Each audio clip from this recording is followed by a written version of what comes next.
Saudações, meus irmãos e minhas irmãs, como vão vocês? Tudo bem? É com muita alegria que nós aqui estamos para continuar os nossos estudos em torno dessa obra maravilhosa, o livro Os Mensageiros. No capítulo anterior, nós tivemos muitas informações boas trazidas por um irmão que foi lá até aquele local onde estão aquela equipe no posto de socorro, o senhor Bacelar, juntamente com as suas filhas. E esse capítulo rendeu a todos nós boas reflexões, com certeza. Nós tivemos a oportunidade de pensar um pouco sobre alguns comportamentos, inclusive um deles, o desculpismo. Renderam para a gente, inclusive, a lembrança de uma irmã muito, muito querida, que é um grande exemplo de pessoa que não tinha esse tipo de problema. Bom, é muito bacana isso e faz a gente refletir e pensar, inclusive, como está sendo o nosso comportamento aqui encarnados, né? Vamos lá, gente. Nós vamos para o capítulo 29. Notícias interessantes. Então, em vista daquela apresentação que houve naquele momento, onde chegaram as duas filhas do Bacelar e foram ali apresentadas por Aniceto ao André Luiz e ao Vicente, aqueles que são os líderes, os mais, vamos dizer, os responsáveis, aqueles que já alcançaram uma posição de liderança no trabalho espiritual, acabaram se retirando, se afastando um pouquinho do grupo para ter uma conversa ali mais íntima, com certeza, poder discutir alguns assuntos relacionados ao trabalho e tudo mais. E André e Vicente ficaram conversando com aquelas duas moças que estavam, né, que foram apresentadas a eles e que estavam ali junto com eles. Então tinha a Cecília e a Aldonina. Tá aí para quem estiver anotando um outro nome muito bonito para servir de sugestão. Aldonina. Lindo nome. A primeira tinha sido filha do Bacelar quando ele estava aqui encarnado. E a segunda era uma sobrinha do senhor Bacelar que aguardava a volta da mãezinha para organizar um lar numa cidade próxima. E ambas elas demonstravam ser umas meninas bem esclarecidas, umas meninas que tinham uma boa conversa, se comunicavam muito bem, eram bem inteligentes. Isso deixou André bastante impressionado. E, tendo a oportunidade dessa conversa, os dois começaram a trocar algumas informações importantes. O que o André Luiz faz questão de nos mostrar é que ele trata esse encontro como um encontro comum, como acontece muitas vezes aqui, nesse plano físico, de pessoas se encontrarem, começarem a conversar. Mas ele deixa claro aqui que tem uma diferença. Os sentimentos reais. Não havia qualquer nota de falsa apresentação. É interessante porque André, ele está sempre, ele parece que faz um esforço para demonstrar para todos nós a transparência no mundo espiritual, onde não há como mascarar, não tem falsidade, não tem aquela coisa de, sabe, aquela de máscara, de polir só ali naquele momento, a pessoa não sei o que ela está falando. No plano espiritual, fica bem evidente, bem claro para todos a sua evolução. A que ponto você está. Não dá para fingir, não dá para disfarçar, não. Ali você vai ser o que você é realmente. Né? Então ele faz questão de mostrar esse detalhe, que não havia qualquer nota de falsa apresentação. Ninguém estava fingindo nada ali. Eles realmente eram o que eram. Né? E ele percebeu, muito clareza, que havia uma alegria pura e uma simplicidade fiel, uma sinceridade sem mancha. E durante a conversa, numa que estava acontecendo, a Cecília, com muita graça, disse o seguinte: ela fala assim, olha, eu estou trabalhando há muito para alcançar o prêmio de visitar o nosso lar. As minhas superioras prometeram-me semelhante satisfação para o ano próximo. Olha só. E sorrindo, ela arrematou dizendo o seguinte: entretanto, para conseguir, eu tenho que atender a umas tantas obrigações importantes. E o Vicente ficou admirado, falou: mas pois que? É preciso tanto assim? Lembremos que eles vieram de nosso lar. E ela falou bem-humorada: sem dúvida. Meu amigo talvez não esteja convencido quanto ao brilho de sua atual posição. Viver em nosso lar é uma grande bênção. Acaso não terá compreendido isso ainda? Olha que coisa! Nem eles tiveram essa percepção do quanto eles eram abençoados por terem vivido, por serem cidadãos do nosso lar. Todos sorriram. E, mantendo o conceito, a Cecília continuou. Segundo os instrutores que nos visitam em Campo da Paz, os seus ministérios são verdadeiras universidades de preparação espiritual. Nesse sentido, ela está correta. Né? Ali realmente há grandes escolas e auxiliam muito no aprendizado do espírito. Ela tem razão.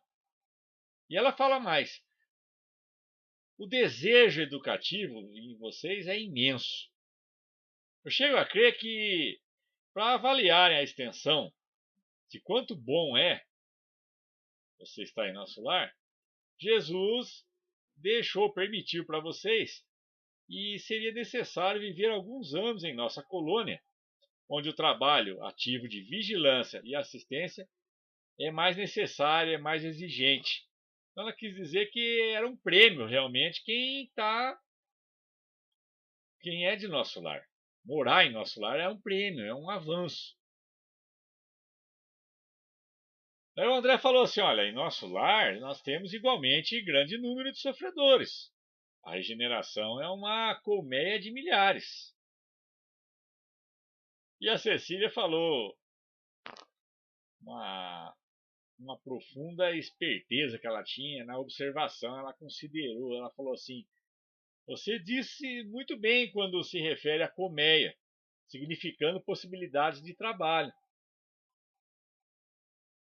Creia que os sofredores que atingem o seu núcleo já encontram o caminho de excelentes realizações. Naturalmente que os irmãos desequilibrados que por lá existem já se torturam pelo vagaroso despertar da consciência, já sentem remorsos e arrependidos indicativos de renovação. A gente lembra que nós já fomos informados sobre essa condição, né? Onde diz que aquele que desperta através da consciência e sente o remorso, o arrependimento, isso já é um passo de evolução, isso já indica que a pessoa já está no caminho da renovação. E aí ela fala mais: são sofredores que melhoram progressivamente, pouco a pouco eles vão melhorando, porque o ambiente da cidade é de elevação positiva, onde a maioria vive com a bondade.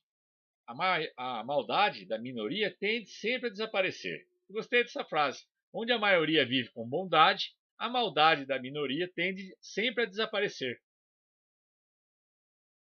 O nosso lar, por enquanto, portanto, mesmo para os que choram, possui soberanas vantagens espirituais. E o André ficou impressionado com o que ele ouviu. Ele lembrou: olha, eu mesmo trabalhei algum tempo em cooperação nas câmaras retificadoras.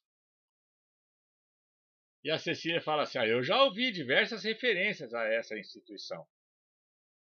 Mas baseando-me nos informes de mentores amigos, continuo a manter a minha posição. E como se já conhecesse todo o trabalho que existe em nosso lar, ela falou assim: vocês conhecem lá muitos espíritos sofredores. Mas, em Campo da Paz, conhecemos muitos espíritos obsessores. Lá poderá existir muita gente que ainda chora, mas em nosso meio há muita gente que se revolta. É mais fácil você remediar o que geme que atender ao revoltado.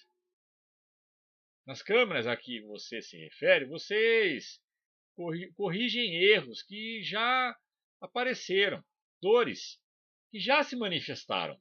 Mas aqui, meu amigo, somos obrigados a lutar com irmãos ignorantes e perversos, que se sentem absolutamente certos das fantasias perigosas que esposaram. E vemos-nos obrigados a atender doentes que não acreditam na própria enfermidade. Olha que coisa. Depois dessa fala, André começou a entender a lógica da argumentação da Cecília e, reconhecendo a impossibilidade de contrariar a jovem, estava muito segura de si, ele disse o seguinte: aliás, ela continuou. Aliás, é natural que seja assim. Estamos a pouca distância dos homens, nossos irmãos da carne. E sabemos que na crosta a situação não é diferente. Outros materialistas se fantasiam por lá de filósofos. Quantos demônios como capa de santos? Quanta má-fé a fingir generosidade e boas intenções? A influência da humanidade encarnada em nosso núcleo de serviço é vigorosa e inevitável. Era mais próxima da crosta terrestre do que o nosso lar. Sentia as vibrações mais de perto. Vicente, que ouvia atencioso, falou o seguinte: eu deduzo de tudo isso manifestações de muito sacrifício, muito grandes, mas o trabalho em Campo da Paz deve ser altamente meritório. Deve ter, porque lá é mais difícil, lá é mais complicado, então deve ter alguma vantagem. E a jovem disse: olha, incontestavelmente, sim, tem, claro, com certeza. A história da fundação é interessante. Alguns benfeitores reconhecidos a Jesus resolveram organizar em nome dele uma colônia em plena região inferior que funcionasse como um instituto de socorro imediato aos que são surpreendidos na crosta com a morte física, em estado de ignorância ou de culpas dolorosas.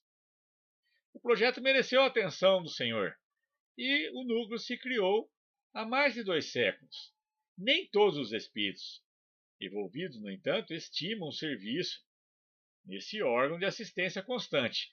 A maioria dos missionários vitoriosos, ao se ausentarem da terra, necessitam refazer energias por o direito natural do trabalhador fiel. E os mentores de nobre posição hierárquica têm seus programas de serviços que não devem quebrar, em obediência aos desígnios de Deus.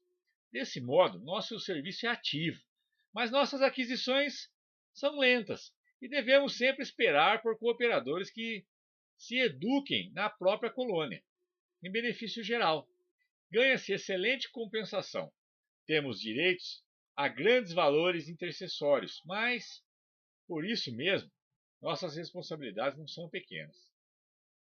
Conhecendo a utilidade dos que servem em nossa colônia, não passamos nunca sem instrutores abnegados que procedem da zona superior. Então, o pessoal de cima sempre vem ajudar o mais inferior, trazendo um alento e bom ânimo.